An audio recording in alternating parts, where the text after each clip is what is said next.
Start streaming.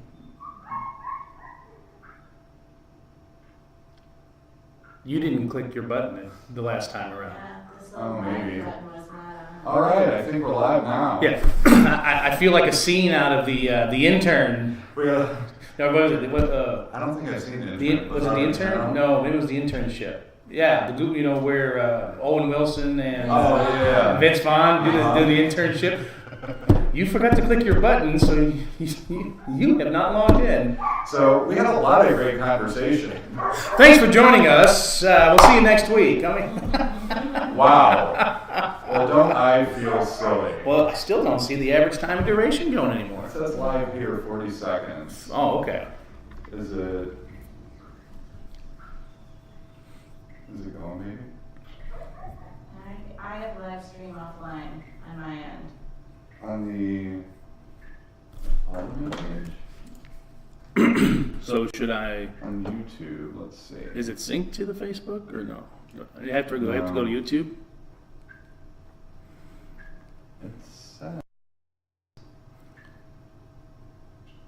I guess I have to get on the line. I don't know what's happening. Well, this is embarrassing. Yet again. Yeah, when you have guests, it doesn't work. What the hell? Oh, I see how it is. You just wanted me to sit here and maybe think I'm there, and then leave you. Now it's time for the real one. Yeah. I didn't end it like an hour and a half when it was really good for the flood, and nothing worked. Like nothing. See, it says live. Well, let me go pull up my YouTube app. And who am I looking for on YouTube app? Alderman? Alderman Andrew. ALD. The only thing that's on there was your preview. Alderman Andrew. And Oh wait, I got a live now. Alderman Andrew Nemo. Over there. Is that us? Is this me? Yeah? Okay. Is it live? Waving, is that working? Yeah, it should No, it's gonna scratch here. Oh, so it's a delay. be. It's behind like a minute. Started streaming 2 minutes ago. I'm good, fellas. Okay, good. We're Alright. And we're back. Alright. So I guess we're good now. I'll have to adjust that. So we'll start with hi everybody and welcome to the June 6th, 2017 Board of Aldermen meeting review. I am here with Stephen Flannery. We did about 15 minutes worth of information, and then unfortunately the stream never went active because I may have been the guy that did not click the button. We're still figuring this stuff out, but now we've been live for about 2 minutes, which is good, so I think it's all working. Today we're going to talk with Steve, who's here, and he does a lot of the park stuff, which is some of the topics that we're going to talk about today. And he has many other titles that we could sit here for an hour and kind of go through, but I'll I do think that would probably take too long. it would, but I'll make sure I slip them in every once in a while. Yes, you did that earlier. I did, you know. I'm good at peppering the conversation. Initial broadcast, it didn't go out to anybody, which was amazing. The dress rehearsal. Yeah. So this time you're going to be a little bit shorter with our discussion of, we're going to start with the public hearing. Seems like we just talked about it. Deja vu. No, that's not the public That's hearing. Joe Biden. We were talking about pools the other day, and the Onion News had an article on Joe Biden last year if he was starting to install above-ground pools on his summer vacations. Come on over to Uncle Joe's pool party. So it's actually a really cool picture of Joe Biden sitting there having a beer. Pretty funny. Got a 2x4 in a paper bag. Yeah, why not? Get it all set to go. And you know what? Out of all of them, that Joe Biden would be the one I could see sitting there drinking a 2x4 out of a paper bag. Joe Biden is the man. I mean, he has no filter.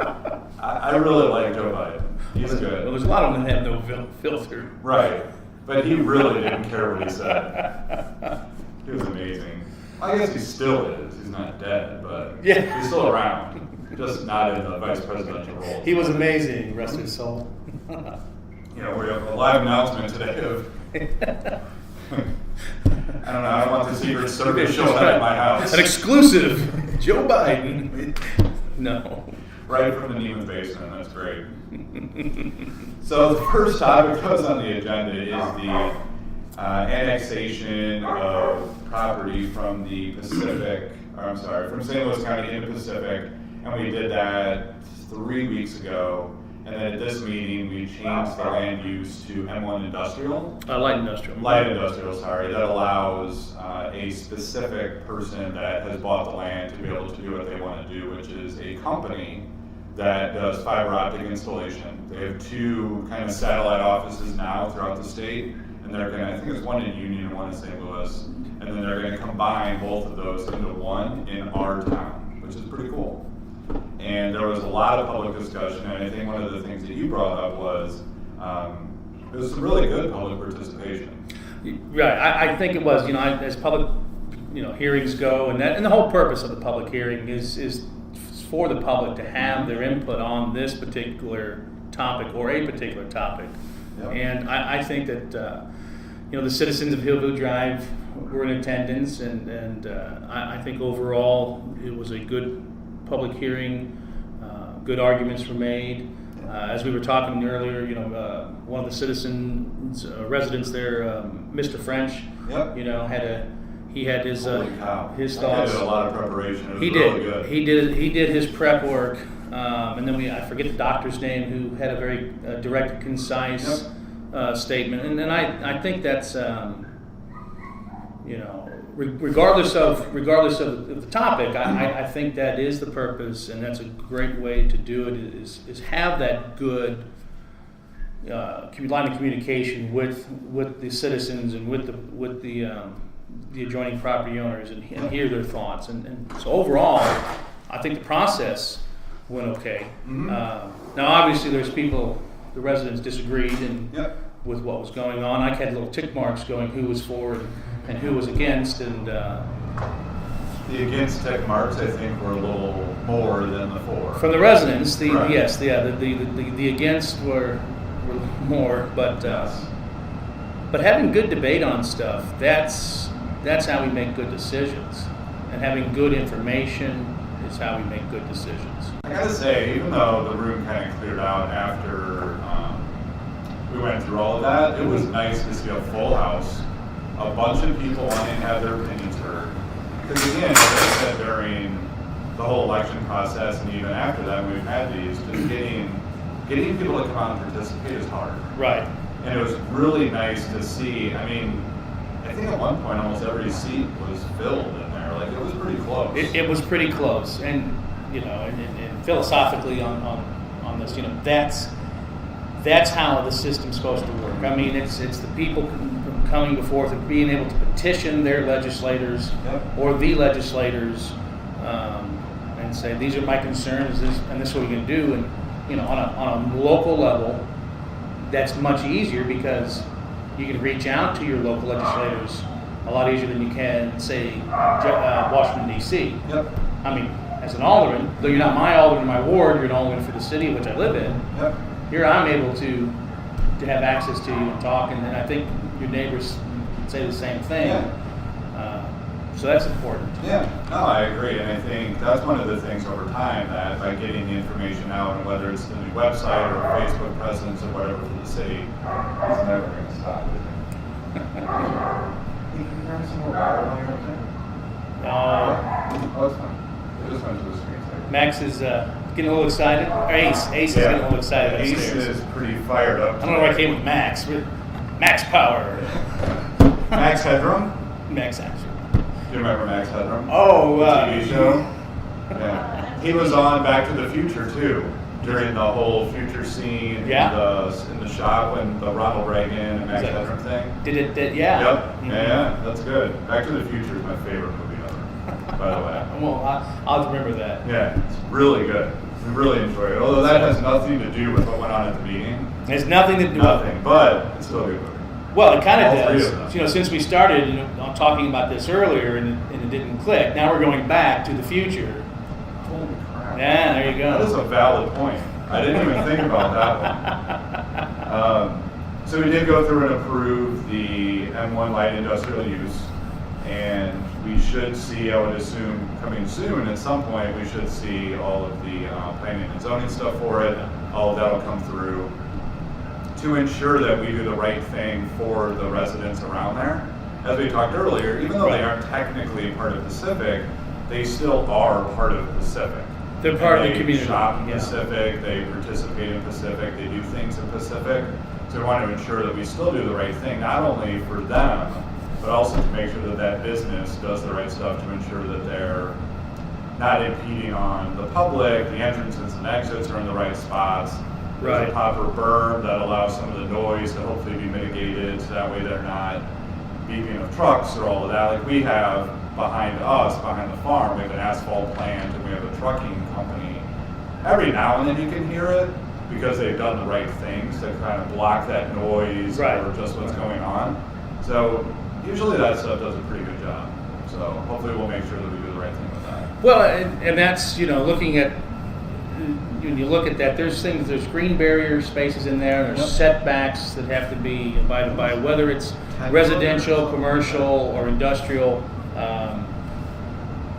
That stuff is within the code. And I think, like we were talking about earlier, trying to recap a little bit from the technical difficulty is, it is important that when things come, when annexation happens or rezoning requests come before the board, that they think about, how does this comply or impact with our master plan?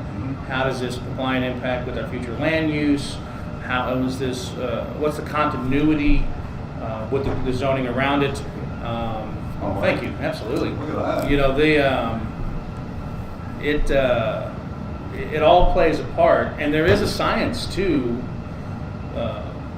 development and zoning, and sometimes sites are mixed use where you have some commercial and then some multifamily, and then you go to single family residence, or as you're moving down to or from a community on an arterial road, you have a buffer of some industrial, then to commercial, and then you're into your commercial and residential. That's one thing I pulled out there. When I was peppering the conversation earlier with the title, as a realtor with Coldwell Banker Premier, there it is again. You still need to get that Very bubble nice. pop up there. That would be great. But being in the real estate business and having sold residential as well as commercial property and vacant ground, it's important to look at these things like that, and how does this impact, and will the zoning comply, and what's the highest and best use. There's a lot of stuff that goes into it that I think a lot of people just don't think about because they're not into it. Yep. I don't think about supply chain management, in the same context that you or your colleagues would at Bed Bath & Beyond. Yep. But I do look at, supply and demand versus on the Absolutely. inventory of commodity of homes. Yep. So it's a different frame of reference, and I think everybody has that, and then you bring that to the table. Yeah. But Absolutely. I think in the final, before we go on, like I said earlier, I think with the public hearing there was good debate and interjection, but the only critique that I had of it is Ace's. What you doing, Ace? The only real critique I have is, when the topic is there. Come on, man. When the topic is is there for rezoning. I think the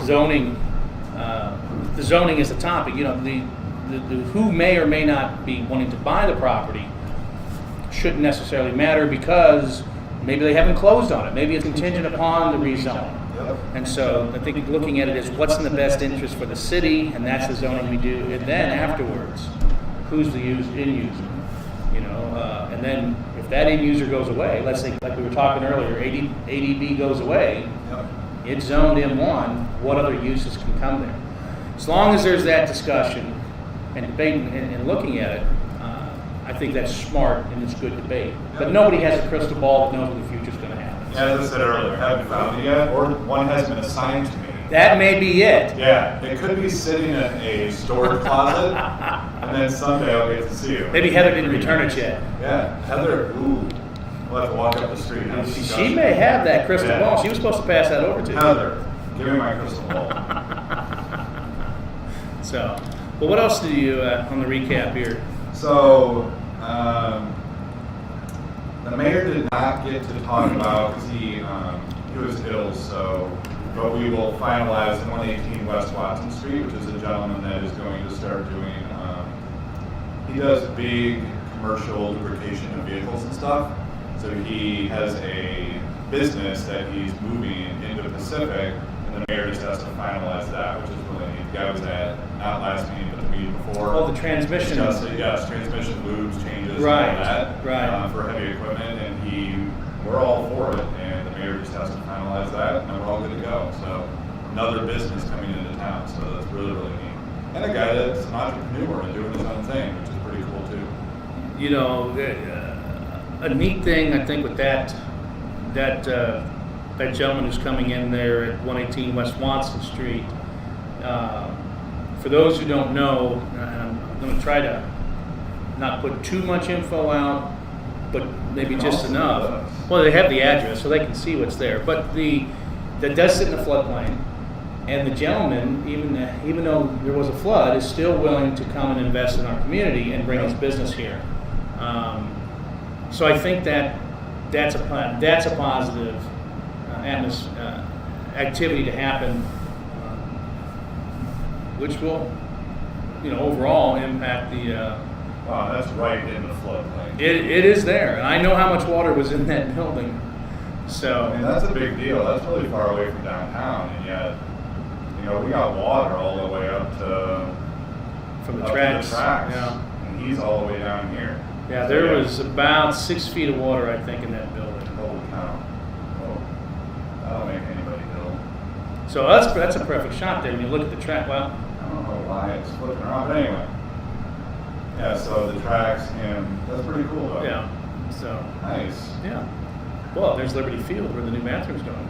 Yeah, we're going to get to that in just a second. That was a nice heads up there. Previously introduced bills authorizing the mayor to execute municipal housing and community development cooperation agreement, which really came down to that allows people to get low interest loans and stuff through the government to do any issues with their homes and renovations and all of that. And it was pretty much, it's not something we've ever been a part of as a city, but other cities have done it.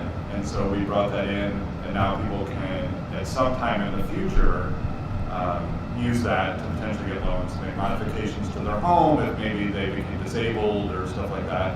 And then they can do those kind of modifications at a relatively low cost to them. Right. So that was really neat. Also, before I forget, because I don't want to forget, starting Friday, so that was 2 days ago, FEMA is set up in the senior center to talk to people that were impacted by the flood. And that did start Friday. Ace is he's a lover. Ace is the friendliest place. And he likes to be on camera. Oh, he's a prima donna. Yes, he is. Absolutely. So the FEMA is here. They are helping people finalize any applications. So that is all ready to go down at the senior center, all set. So if anyone has any needs or anything like that, we have posted it on my Alderman page. Other people have posted it out there, specific news and information. And then the reason that they're here is even if you fill it out online or over the phone, sometimes you could miss things. Right. So then going in person to validate that everything is done right is a really good idea. Absolutely. And I live on the south side of the track, so I understand the flooding, quite well. Yep. And the process is pretty challenging. And if you miss a signature or the wrong color ink or something, that application that you're doing may get kicked out. Right. It's easier to talk to somebody in person than to call a hotline because it's a little more cumbersome. Yep. So I think it's important, and I'm glad they're here, and hopefully folks can get help, and Yes. hopefully there's a bigger plan for the south side than just status quo. I would hope so, and I know the one thing that we did start discussing, and we didn't 100% finalize it, was raising houses higher. So that way, if we do again, which I'm assuming this isn't the last flood that we're going to have, unfortunately. Probably not. Water's got to go somewhere, and as people continue to build, water's just going to keep coming here, I guess, at some point. And then we did raise houses to the 2 foot, but we're going to finalize that or approve that, so that people have to put them 2 foot high, which is 2 foot above the base flood elevation. yes. And we were 1 foot, I think exactly, Dan said, over that last time. So people that raised it to the base had water a little bit, not a ton. Well, to get to interject a little bit there, the interesting part is, so some of the folks who built recently did it. The requirement was 1 foot above the base flood elevation, Yes. and with the new recent flooding, some of those folks who built in accordance with it of the 1 foot now are having water. Yep. So now with the debate of being, well, we'll make it 2 feet above the base flood elevation. It sounds logical, but to look at it though, at some point in time, 1 foot was very logical, and now 1 foot's not logical, Yep. and eventually 2 feet will not be very logical because it's still going to happen. I think, again, as somebody who lives over there, I think that's just a Band-Aid. Making it 2 feet above the base flood elevation, I think, is a Band-Aid. It is. And it's eventually going to be negated by building and growth downriver. Right. Personally, I would hope that there's a bigger picture there than just let's do 2 feet above base flood elevation, because it's not getting any better. The regulations aren't getting any more laxed. The desire to be on the south side of the tracks of the floodplain has really decreased. There's people who have not come back since the last flood, and then second one in 16 months and just said, I'm done. Yep. Well, now it ends up with decreased property values, derelict buildings, and just, and potential safety hazards. Absolutely. I agree with you, and I think it's a start. It's obviously not the final and can't be the final kind of answer to that, but I'm sure that we'll definitely keep talking about it. And I said definitely again. I'm really trying to not say that. Definitely, yeah. Yeah, Because that sounds like you're making a commitment that you will. Yeah. Yeah. And Amanda wrote that down last time, like posted it here, and then there I go again. Well, at least you haven't said irregardless. I have not. So, I used to say that a lot, and it really makes no sense.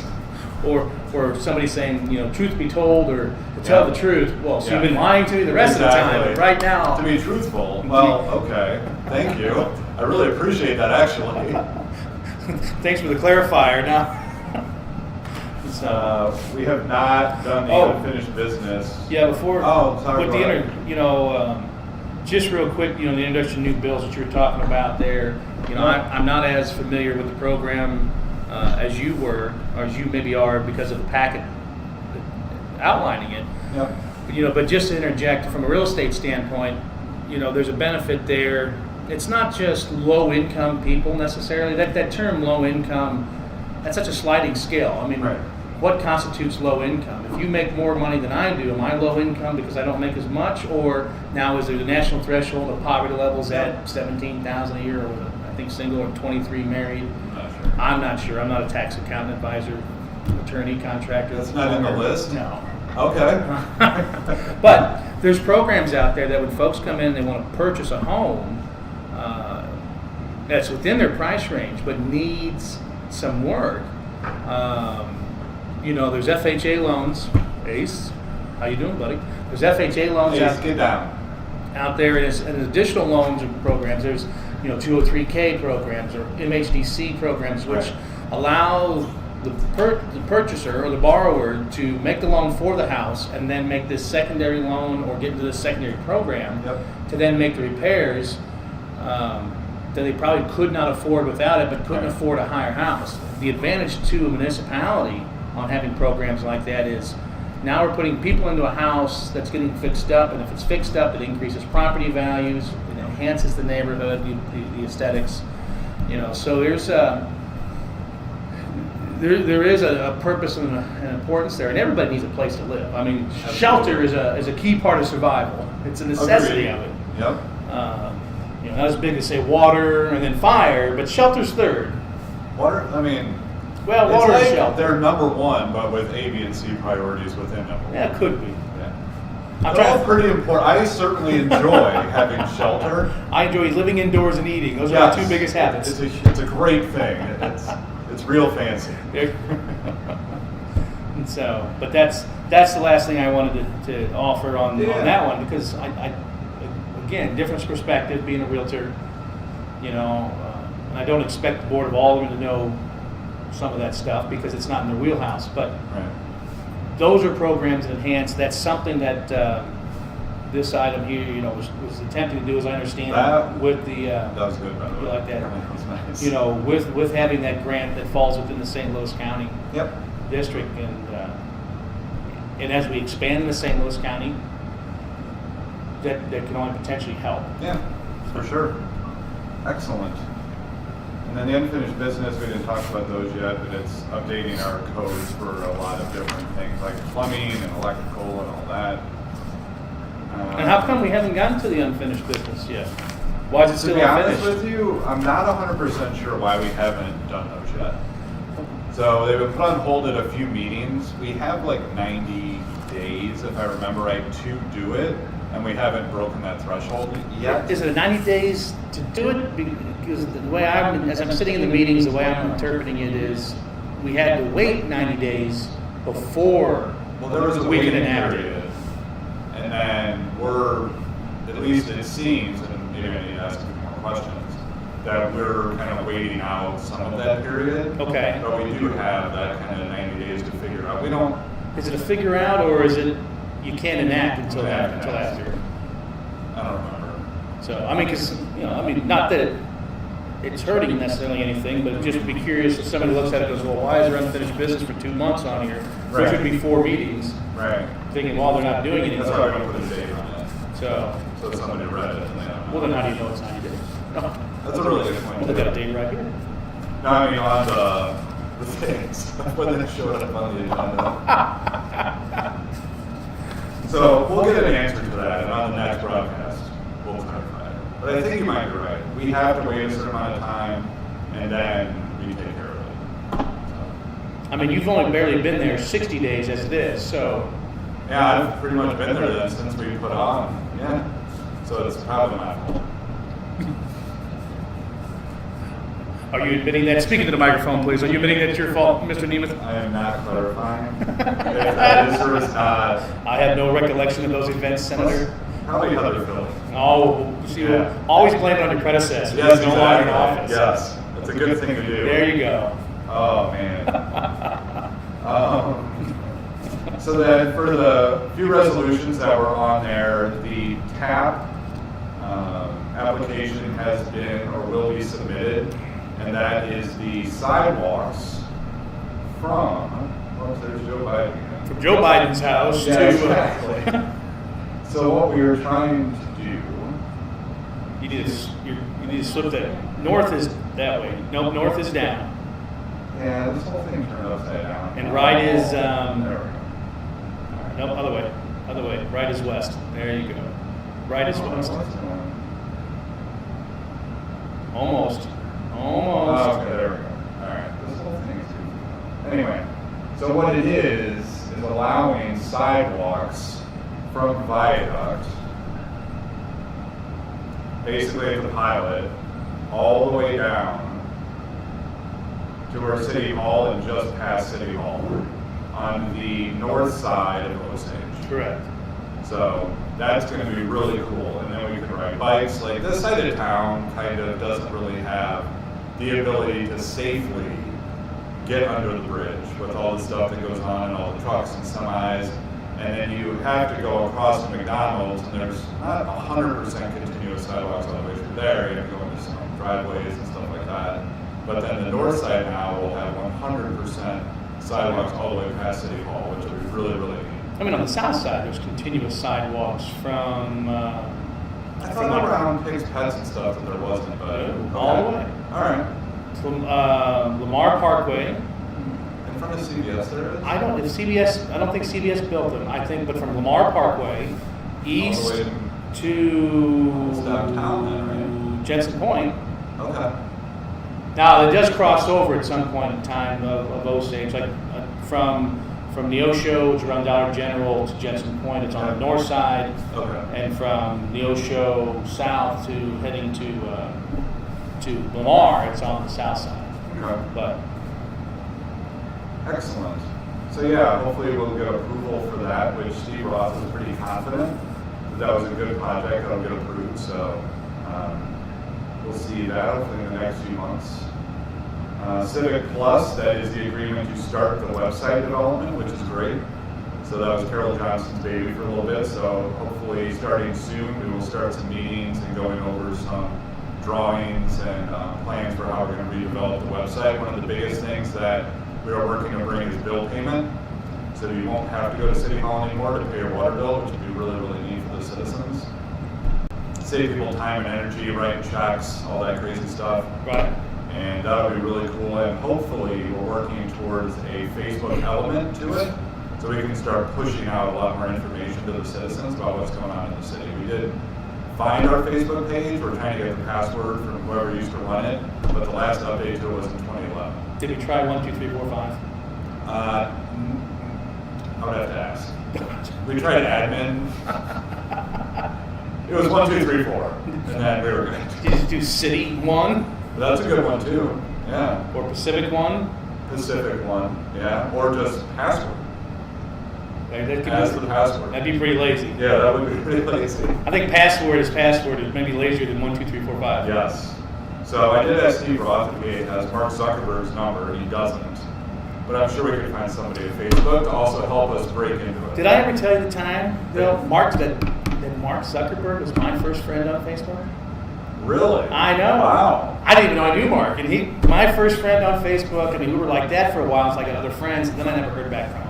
That's disappointing. When I was on MySpace, my first friend was whoever the MySpace Tom. Busting out some MySpace. Yeah. It was like MySpace Tom was my first friend, the guy who kind of invented it or whatever. Yeah. It's funny how Facebook took off and MySpace just kind of... Is it even still around? I think it exists. Can you go to it? Yeah. I haven't logged into my MySpace page in a while. Hey, can you go into MySpace? Is that still a thing? Oh, please. Let's see. Oh, it's still a thing. Oh, it's still a thing. Nothing leaves the Maybe main. the city, maybe we shouldn't jump ahead to Facebook. Maybe we should start with MySpace. Ease into it. Yeah, exactly. Yes. Just in case Facebook really is a fad. It could be a fad. Yeah, the internet's a fad. We're going back to carrier pigeons. There's a lot going on MySpace currently. Really? No. No? I think, didn't like Justin Timberlake buy out? And then he was gonna help like redevelop it or? Okay, no, you're thinking of the Facebook movie where Justin Timberlake. No, for real. If you Google it, he bought, I'm fairly certain that he had a partner and bought MySpace. Now is it his? Hold on, now we're Is it his space then? If he bought? Oh, that's a good point. Yeah. JT space? Could be. I do have to admit, even on the live broadcast, I'm a huge JT fan. So, is that true, Ed? He takes a $35 million stake purchase of MySpace from NewsCorp. Wow, that was kind of a waste of $35 million. Well, could be. Yeah. Depends on what he wants to do with it. Okay. I mean, I don't think he put up all of his money for the $35 million deal, but he is included in it. They only bought. That's all they had to do to buy MySpace was pay $35 million. Yeah, it was really on discount at that point. Wow.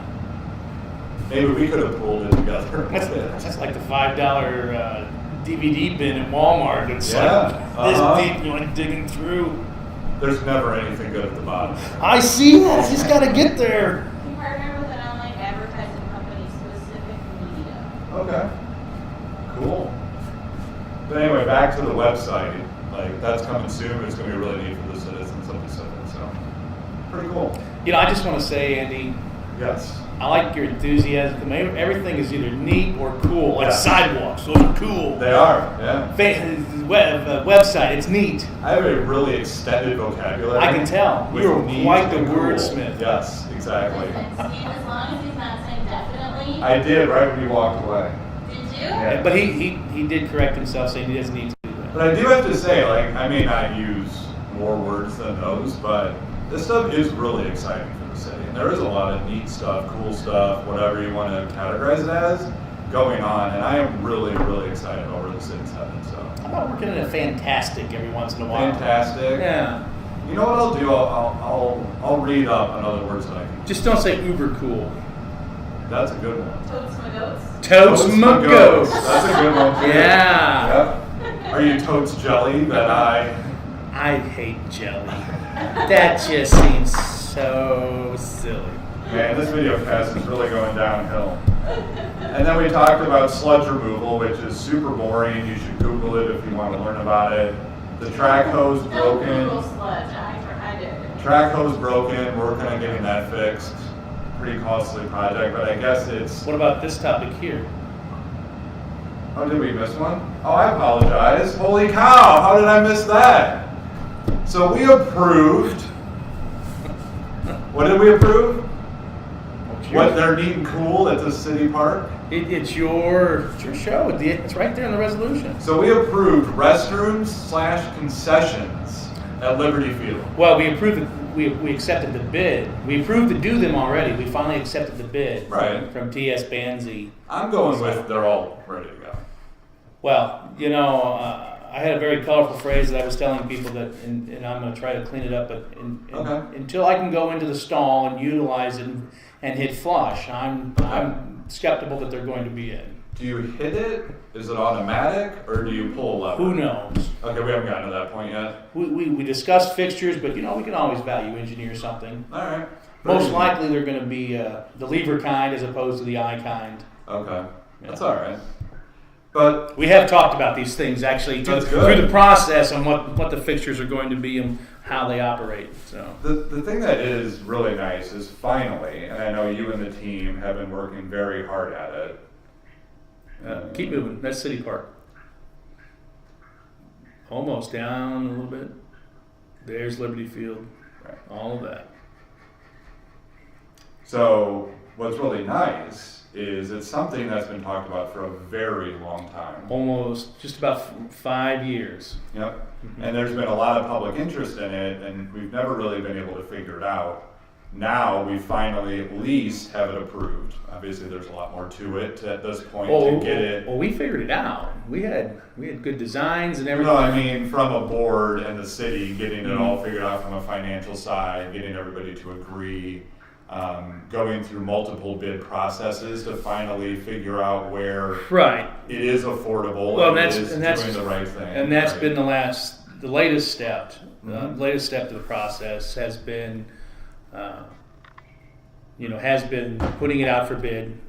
We put the project out for bid, and it came back as the park board. The park board felt the bid was high. Yep. The bids were high, and there was 3 bids at that time.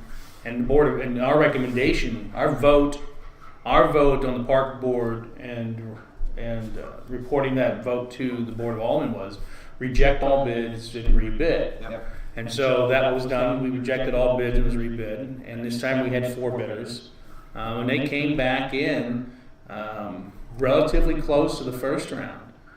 And looking at that going, if you have 7 bids in 2 rounds within a similar price range, that's what the market's telling us this is. I mean, it's not as one guy was uber high and let's leave a little uber in there. Nice. And we went with that. Yep. It's market value, and this is what the market is telling us it's worth.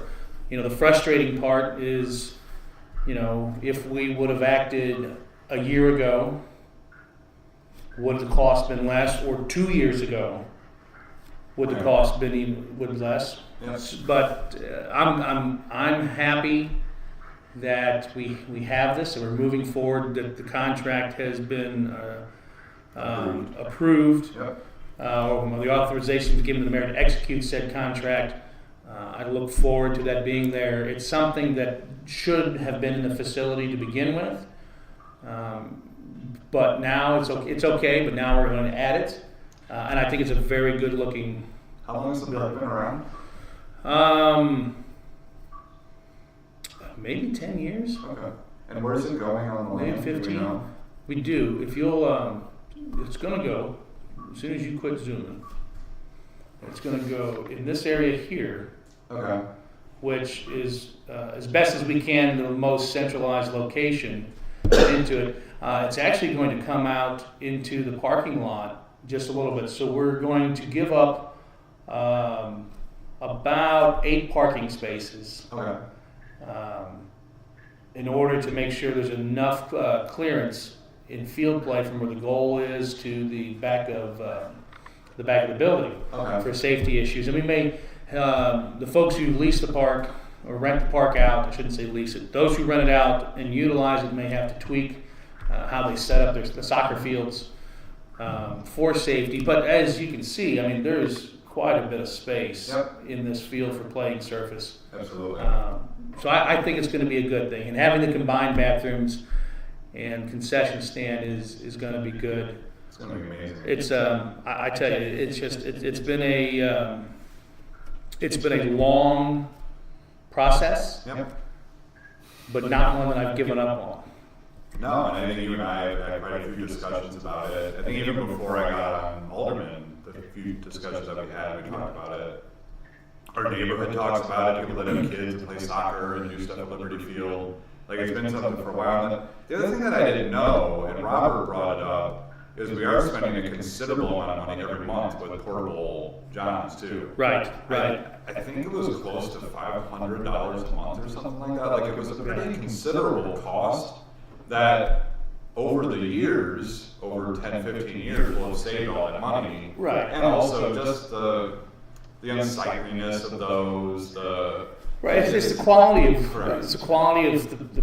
the facility. It's the increased use of the facility creates the demand. You know, we have the soccer that's played there annually. We have the rodeo that's there annually. You know, we've had circuses that have been there. We have horse shows that have been there.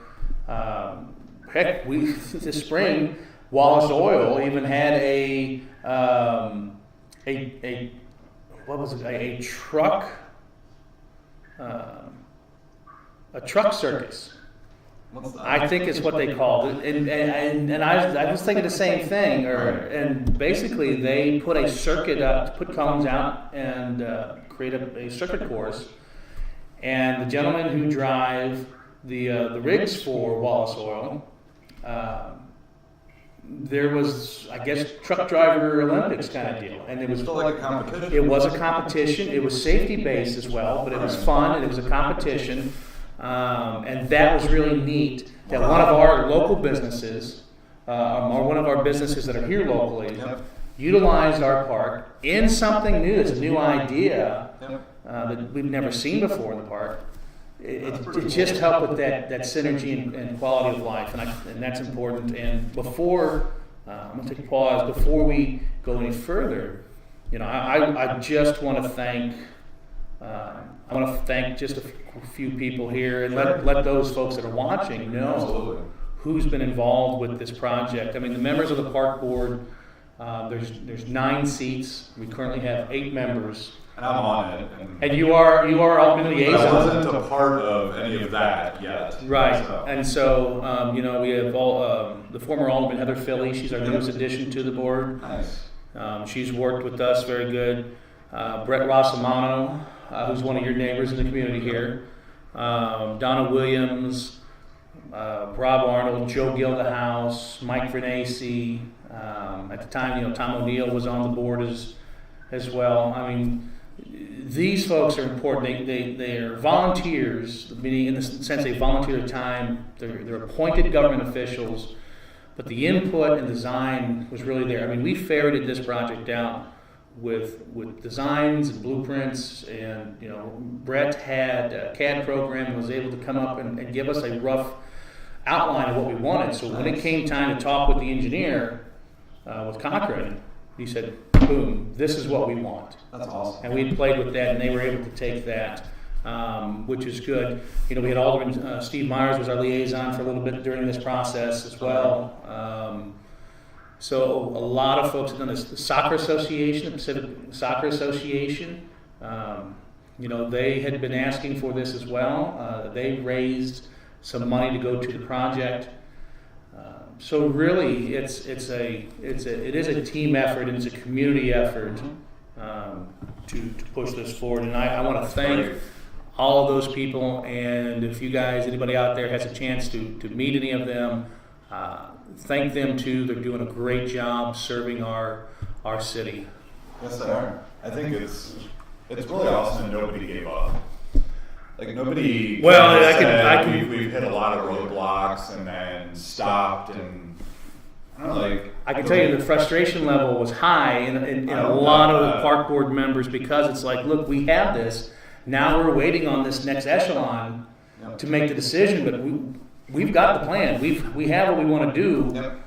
We're move forward, and there is the frustration of government. I mean, there was one whole year that it sat stagnant for from what I can tell, really no reason. There's got to be more efficiency in City Hall, and I think having the people in place like Alderman, not Alderman, I keep wanting to say Alderman. There's too many Steves up there. Having city administrator Steve Roth in place has really helped increase the efficiency of not only this project, create processes for communication between the boards and commissions with the Board of Aldermen and the city staff, and push things forward. I don't think he sleeps. Yeah, I kind of wonder that. He's either working city stuff or he's outdoors hiking and biking, so he may not sleep. I don't know. That guy, he does a lot of stuff constantly. So, and he's got a lot of work ahead of him in the city, which is, I'm sure, keeping him extremely busy. I am very impressed with his patience. He's very patient. He is very patient. He just kind of sits back and listens and talks about his stuff and does his thing. But I don't know Steve all that well just yet, but in the meetings and discussions I've had with him, I really do enjoy talking to him. So it's pretty cool. So I apologize for almost skipping past that.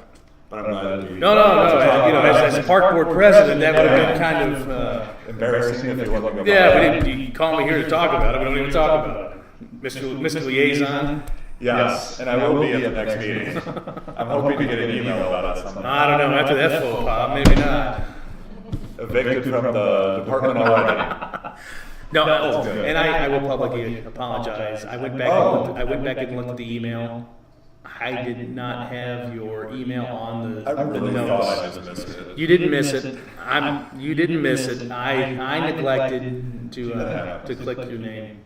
It's okay. We're all new to this. Well, I am. So we'll go to the next one, and then I can be a part of future park board decisions, which is awesome. Well, actually, you're just a liaison. You're not a member of the board. Well, no, I mean being a part of. Yeah. Yes. I'll be a part of it. I'm there. I'm gonna put baby in the corner. Oh, I just get to sit in the corner. There's that guy. There's that guy. He's just listening today. We enjoy the input, because it takes us on, something new. Steve Roth, the administrator, he's been coming to the park board meeting. I never have had in the 8-9 years I've been doing it, I've never had the city administrator come unless there was something noteworthy. Right. Steve's trying to attempt all the meetings to keep that communication open, and I think that's awesome. That's great. Very nice. So we talked sludge removal, Google it, track hoe work. It's a 1986 track hoe, so it finally needs some major repairs. So we're getting that done.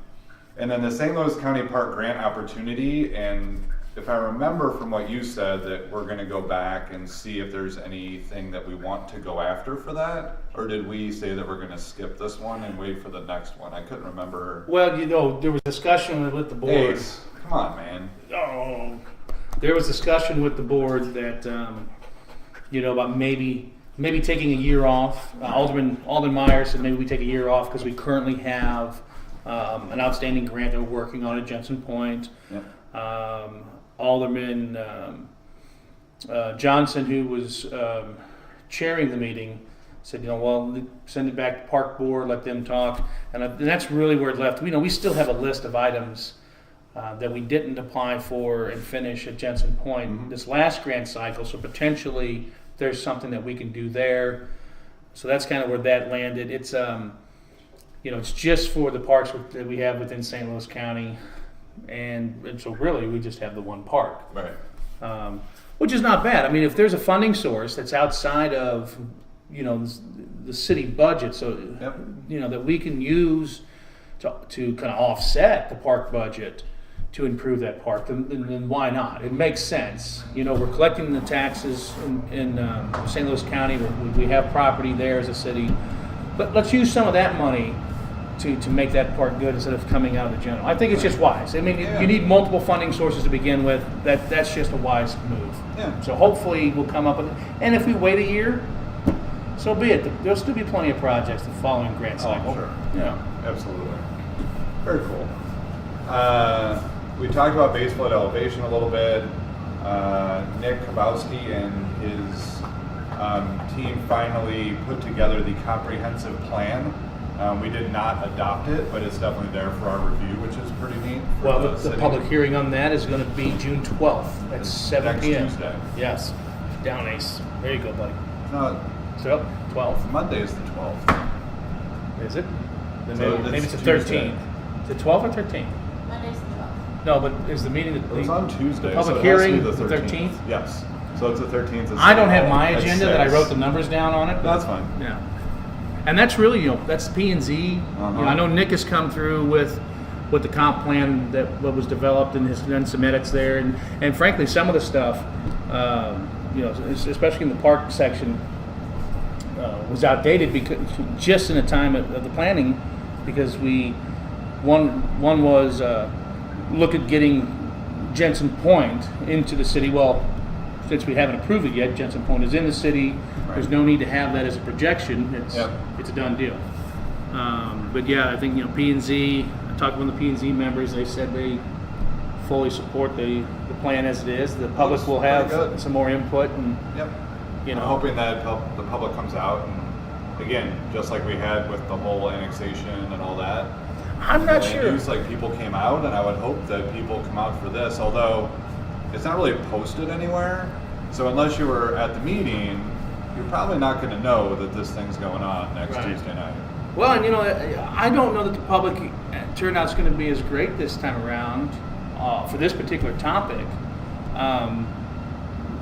One, because of the posting, as you mentioned, but two, quite frankly, in the beginning, when the first plan was being formulated, there was open forums and open houses and charrettes of citizens and business owners and civic leaders. What items do you want to see, and surveys that went out. I mean, so the public has had. I was not aware of that. Yes, they've had an ability and have capitalized on that to give their input known to the city. The results of those items, should be available somewhere. Right. But that's what helps shape the plan, because that's what the community wants. Okay. And then P&Z takes those items and starts to develop, the plan with the planner. The first person was Todd Stryler, who the city contracted with as the city planner to put it together. And then Nick Klobowski, Alderman Klobowski, has since tweaked those items. And again, there's another process that's taken a while. Why should it take that long for a comp plan? What's going on? And Right. last comp plan was dated in '96. Wow. It's 21 years ago. Comp plans are important, for guiding decision making as well as applying for grants and other Right. things. So. Okay. I did not know the history behind that, so that's some great information. You learning a lot today? I hope everybody else is. Well, no, I mean, I didn't realize that. I knew he's been working on it for a while, and I guess I wasn't a part of any of that because I wasn't around or whatever. Right. But it's cool to see that obviously public opinion matters. Absolutely. People, if they want to come to Tuesday, if they have any concerns with what is out there, but I'm glad that we definitely took that time, and we already have that, so it's pretty much kind of a done deal then. There's not going to be a lot of concern or pushback or anything like that, which is really good, so it can pretty much go through, and then we're all set to keep rolling. Yeah, I would hope not. Obviously I want, as I'm sure you do too, want the public to come out and be an active role in the process of government. I think now it's basically, hey, this is the final draft of all the input that was taken, and do you have any comments on the final draft? Absolutely. If there's things that need to be tweaked, that's fine. Hopefully it's more productive than the last time there was a final draft meeting, and it's not, well, this grammatical error and that grammatical error, and I want this one statement put in. It's like, when you get to the final, grammar's important. We can polish grammar up, but when we're getting to the point to approve, let's get the bigger pictures. Right. Somebody should be identifying the grammar, but I think the questions are, why do we have this in here, or why shouldn't we have this in here? And we hope that you take it out or include it for the public hearing. So, excellent. Here's, and just a soapbox, just a little bit on this topic. There was something in the comprehensive plan before talking about that the city recommendation the city should participate in a proper septic tank maintenance program. And the discussion was, well, why? We don't have any septic tanks in our community. Seems logical, except within our watershed, we do. Los Brisas is a subdivision just around up the hill from you. They have septic tanks. There's a creek that comes down and runs through Pacific. Well, if a bad tank is there, that leaches into that and impacts our watershed and our water. Or if we would ever to annex that, now we have septic. Now there's septic tanks, and if they voluntarily annex their septic tanks until we can run those services there, why not participate in something like that? Again, this is a long-range plan, and we looked at it as, well, we don't have it now. Well, we may in the future. It could just show up. It could happen. Why don't we consider it if it's going to happen? So it is looking into the future, and I think that's really good that we're on that. And then the only question I hadn't asked Nick yet is then how often are we going to go back? I don't remember what the time limit is on going back on those plans. Like I said, every 5 years, 10 years, 20 years. Well, I would hope that... I know the plan pushes out those distances. It does, yeah. But then it's going back, and how often do we then kind of do almost a check to not only make sure that we're kind of sticking to what we said, but then also any updating that needs to happen. And to your point, there could be something that we annex in and like, oh, wow, there's a whole kind of new set of things that we want to talk about, or a whole new set of things that we want to put in there. I guess that's my next kind of question the next time I talk to Alderman Jabowski. Well, I would hope that, looking, let's say, theoretically, the comp plan is a 20-year outlook. Yep. So there's our crystal ball. Now you found it.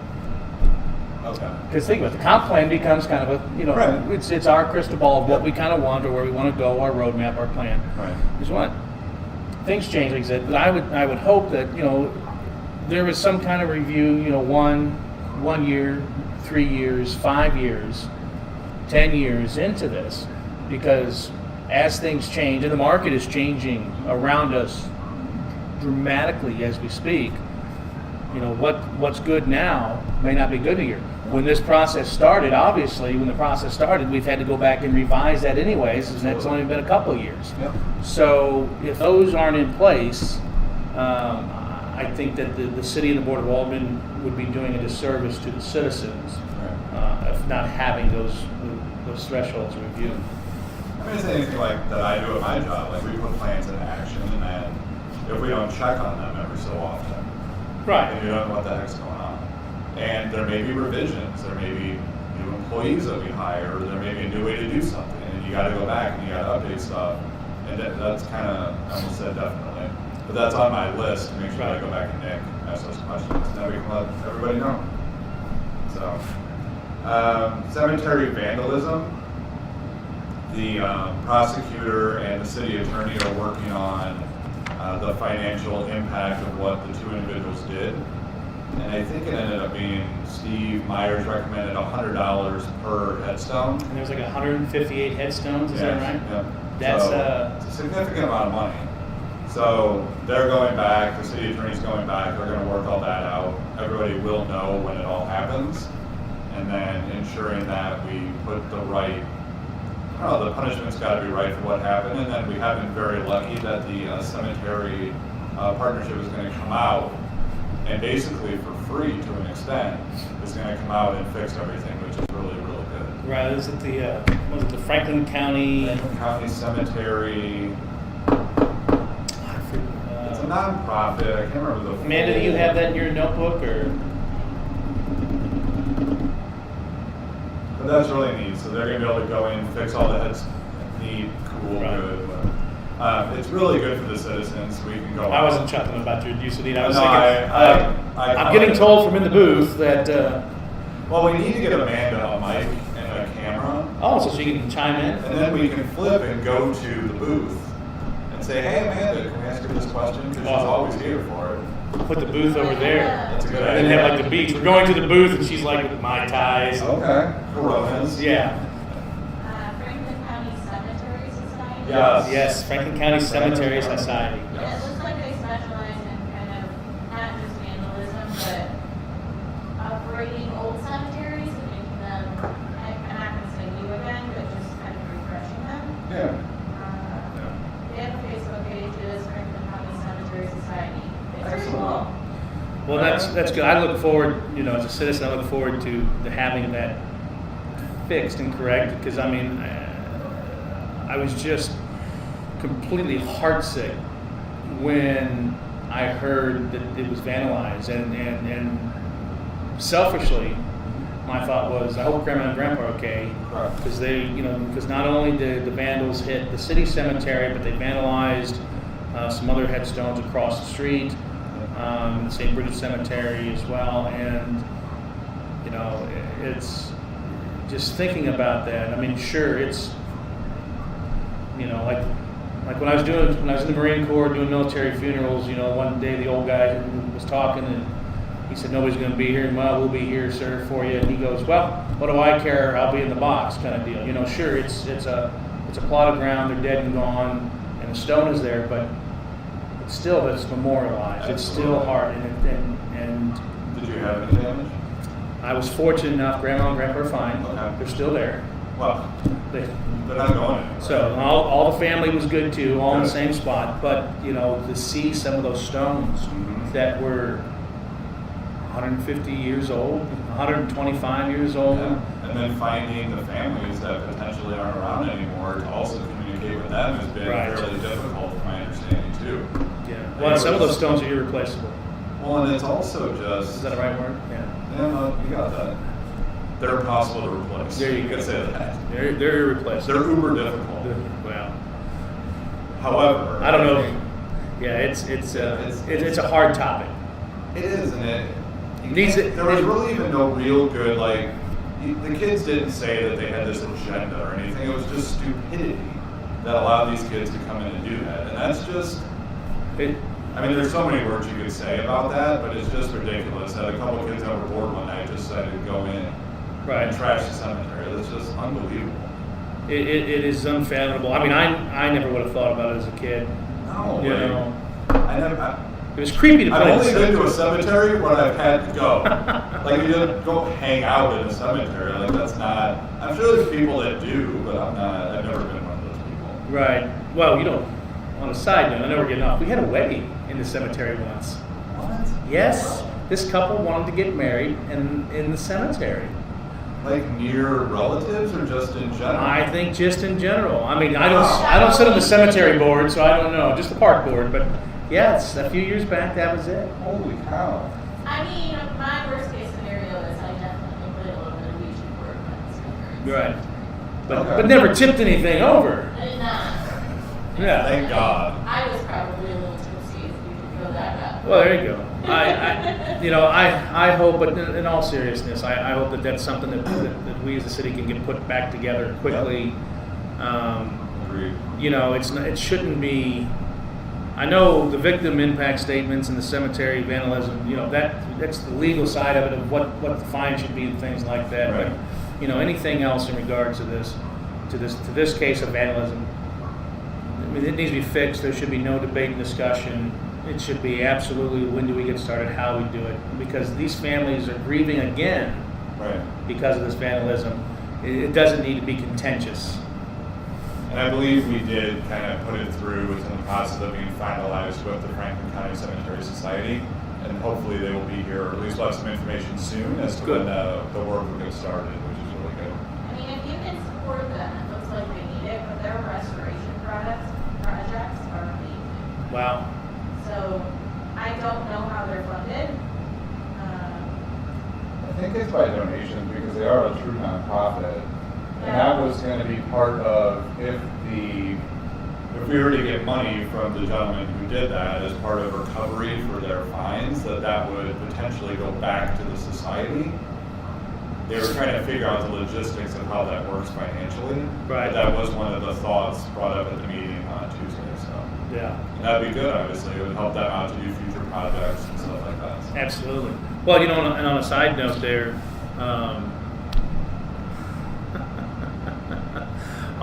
a side note, I also serve on the Osage District Eagle Scout Board of Review. Of course you do. A friend of mine now calls me B member because of all the boards. At the end of these, when you're on from now on, we're going to do like a Star Wars ending. A special thanks to all the following boards. Yeah, and then we're going to have, and it's probably going to take a good hour to go through the list of past, current, and future endeavors. Yeah. By Stephen Flannery III. Hey, it just kind of happens. I like the community being involved, but we've had on the Eagle Board of Review, we've had at times 2 young men working on projects, different projects, mind you, come back where their projects were to map the cemetery and with GPS and create an interface. And I forget, there's websites out there that they would work through that you could go and say, looking for, Ruth Lummering, and I can put that in there, and it'll say you're at this coordinate, and here, here it is. So instead of looking at a map on a message board at the cemetery and trying to figure it out and orientate yourself, you can do it on your phone. That would be, I thought, sitting and listening, that would be something cool. That's great. If somebody wanted to do that. Absolutely. It just would make, it just make it a lot easier. I mean, it is a trend. I mean, we see that, I got like a mouse in my pocket here. I have seen that in stories about it, like in California, where they had some of the cemeteries with GPS capable that you can find your loved ones. So, I mean, it's neat. Yeah, well, that is wonderful. And then a couple last things. We approved the use of the council room for a homeowners association meeting. Approved the melon invoice to be paid from City Hall. And then backflow prevention valve maintenance agreement, which backflow prevention is a good thing. And then committee reports, which there wasn't a lot of stuff. We kind of went through a lot of that already with the park board, cemetery, all that good stuff. And that was really about it. And then the next meeting is a week from this coming Tuesday.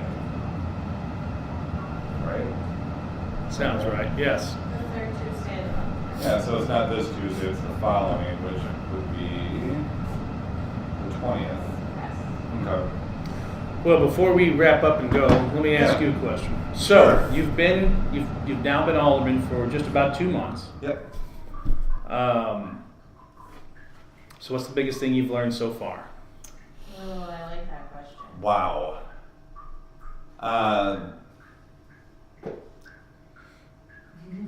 That's a really hard question to answer. I think I've learned a lot of things. I think first off, trying to figure out how to get some of the stuff that I wanted to do done is going to be a little more challenging than I thought.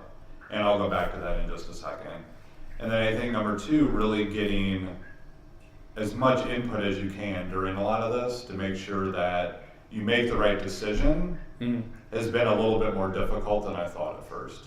Not difficult as in hard, but really spending the time doing research and all of that and making sure. The perfect example is if you go back to the HUD thing that we talked about earlier, my original intention before the meeting was to vote it down. I had talked to a couple people, did a little bit of research, and then Nick, who actually was one of the people I had not talked to yet, Right. brought up some fantastic points that I hadn't read or seen, and it changed my vote. So I voted yes.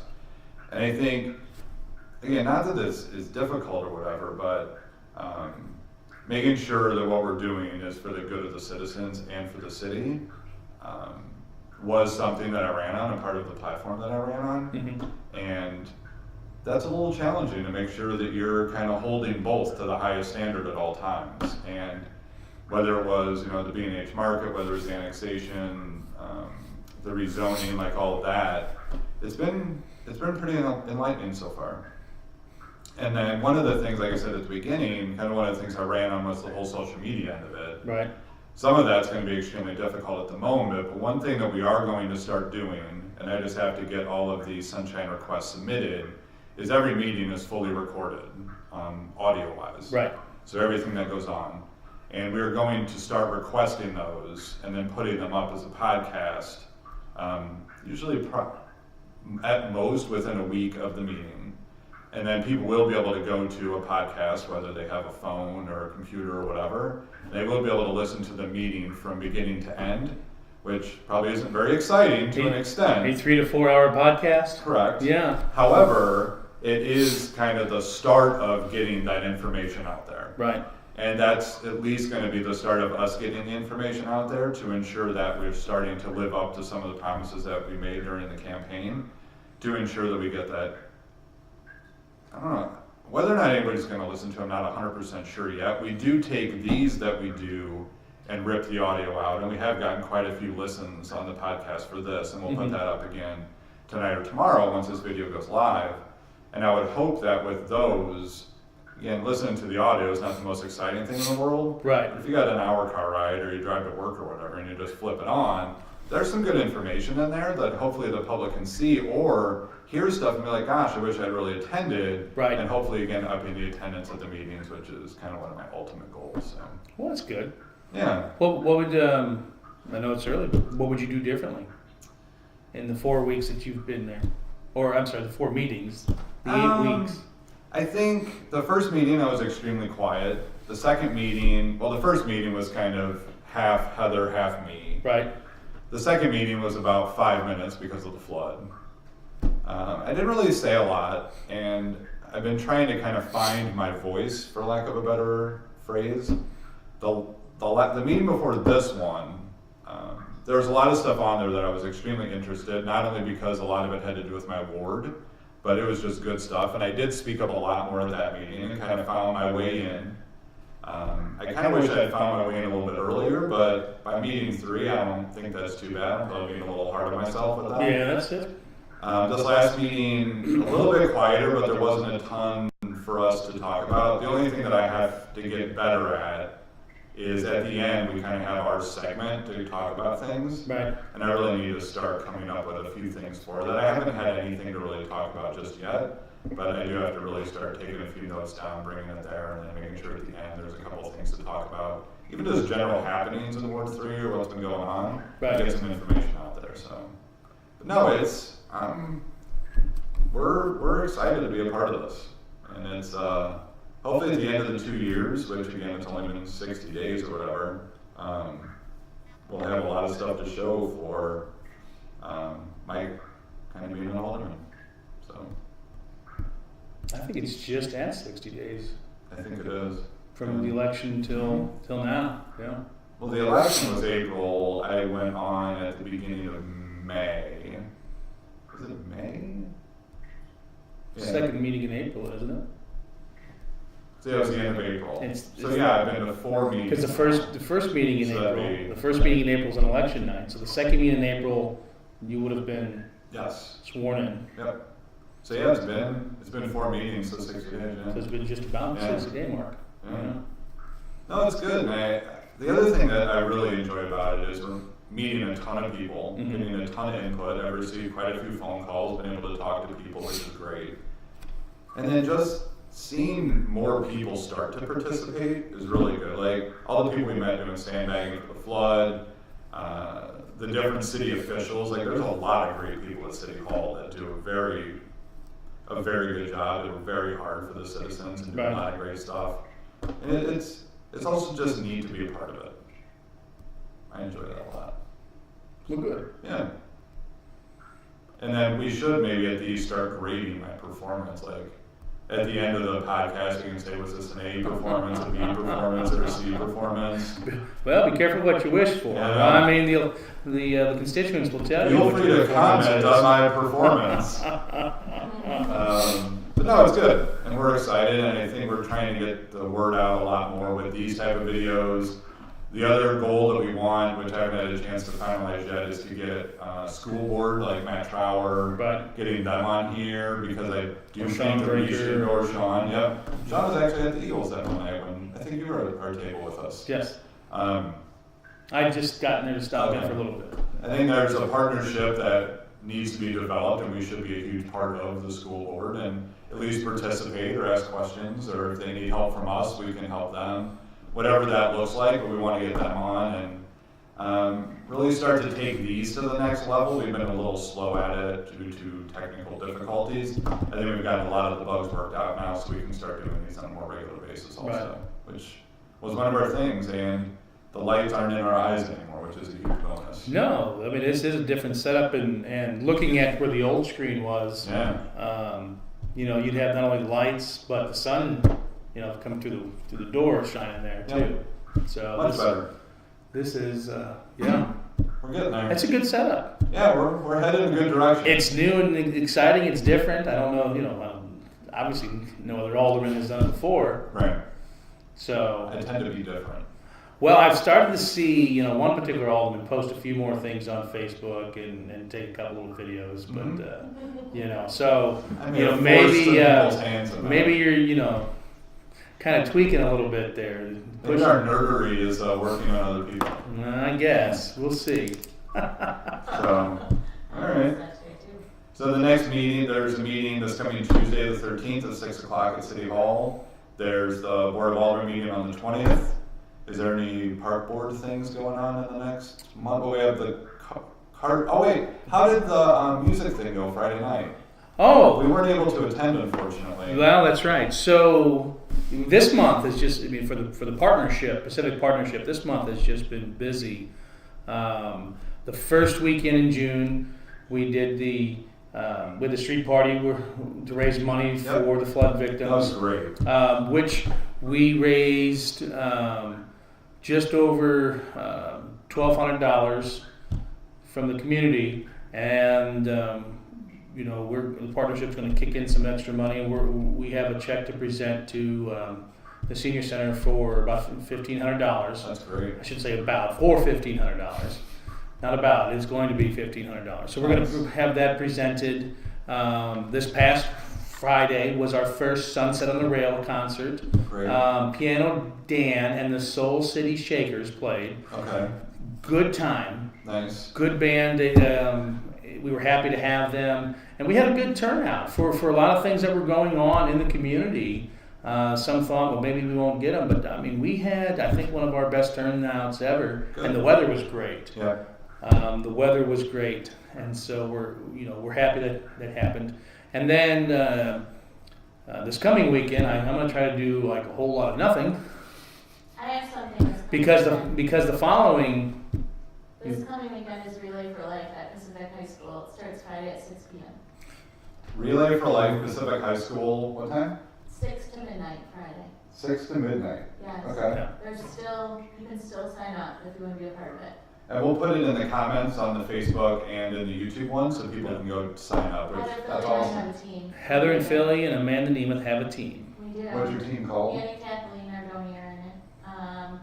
I don't remember. It has something to do with big hair, 80s hair band. But Okay. the theme is game night, so our tent's going to be Candyland. Nice. Yeah. I have to find the gingerbread. Very cool. That's that the annual Relay for Life's coming up, and then at the end of the month on June 24th is the 15th annual Pacific Car Show. We went to that last year and it was a good time. It is a good time. A lot of folks come out. And I love fireworks, so that's Yeah. the exciting part for me. You know,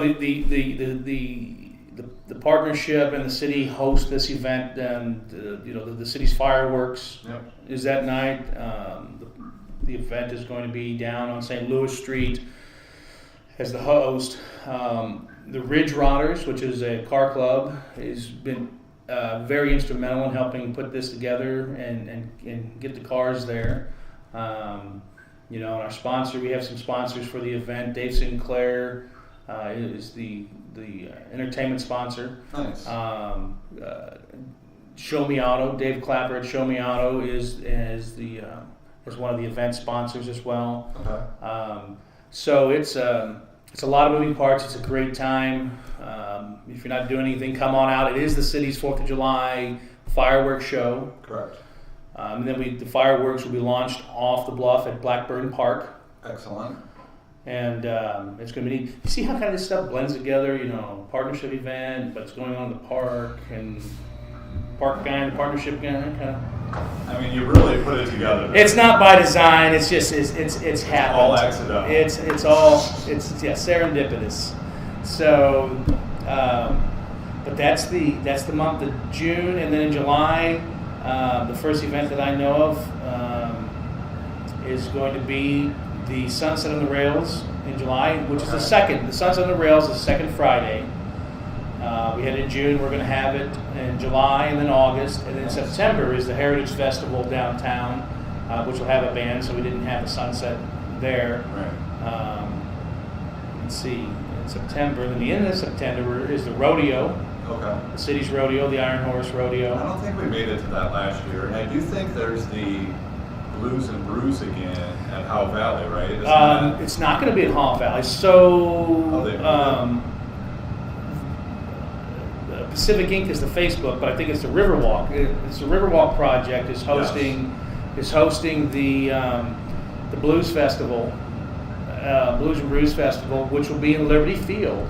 Nice. So it's kind of been traveling a little bit. It's been at the Partnership Plaza 1 year, 2 years up in Haw Valley. Now it's coming down to Liberty Field, which is good because we'll hopefully, maybe soon. I'd love to have the bathrooms completed by then, But we're having a lot of stuff going on in the community.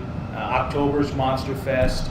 I forget the Chamber's date because the Chamber has their sporting clay. It's coming up down at St. Louis Skeet and Trap. The golf outing was amazing. Oh, the golf outing was fun. The Yes. weather was great. That was fantastic. And then there's a few other things they have coming up. So I need to get the community calendar We can do that. up here. The next time we do this, we'll put all that stuff up. Yeah. And again, once we kind of get some of that, we can even put that in some of the Facebook pages too and get that out there. So it's A good lot of happenings. There's a lot that goes on in our town. A lot of people say there's not, but there is. I mean, I hear complaints both ways of nothing's going on when there's clearly stuff going on, Right. and then I hear the other complaint is, well, why didn't everybody coordinate with each other because there's 2 or 3 events on this one weekend? And it's like, well, that's a good thing, isn't it? I mean, we're not going to all capture the same people, Right. and we're hoping to get people from outside to come in. Yep. So if there's 2 events, well, there's twice the opportunity to bring people to Pacific, Yep. which helps the community, helps our sales tax, helps our business, helps get things developed. So Awesome. it's all tied together. Very cool. Anything else? No, tying into that, I think we just have to get better at getting the word out there on what's going on. Yes. And know that that's the one thing I hear all the time. It's, I didn't even know that was happening. I went to this.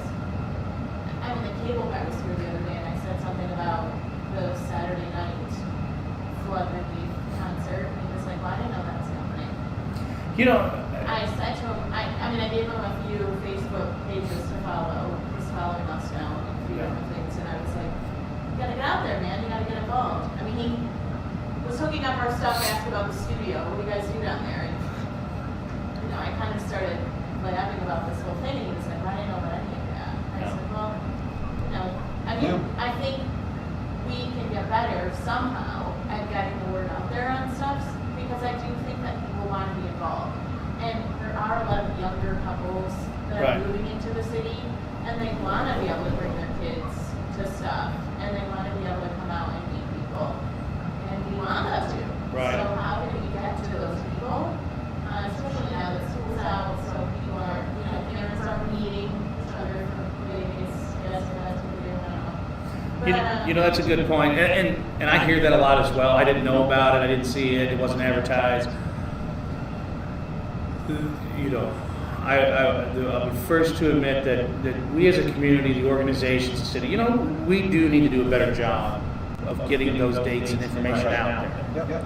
But I also cringe just a little bit because there are articles in the Current and the Missourian. There are ads in the Current and the Missourian. There is a community calendar in the Current and the Missourian. And folks go, well, I don't read the Current, or I don't read the Missourian, or I'm not on Facebook. Or, so it's like, well, if we have the Current, the Missourian, the Facebook, you know, and some flyers, What else can we do? and a community calendar that the chamber has, Give an airplane with a big at what threshold do you want us to do it? Door knock? And I'm being a little tongue-in-cheek there, and not to lessen the importance of getting the word out. But if it's getting out and the marketing is being done and it's not being seen, is it the effectiveness of the marketing from a strategic marketing standpoint, or is it the perception of the consumer of, well, I don't read the Current because it's an ad rag? Well, they've shifted with new ownership what they're doing. Or I don't read the Missourian because of, you know, political views within the articles, or whatever the case may be. I'm not on Facebook because I don't understand it. Or hell, my dad, 63, Facebook's more than I do. And I have 4 Facebook pages that I have to try to keep up on between my work, my parks, my personal, and the partnership. So it's, you know, some people do, some don't. I take it with a grain of salt. I want everybody to show up, but I also take it, you know, let's be more effective. And I think the organizations are working at that. The community is working to be more effective.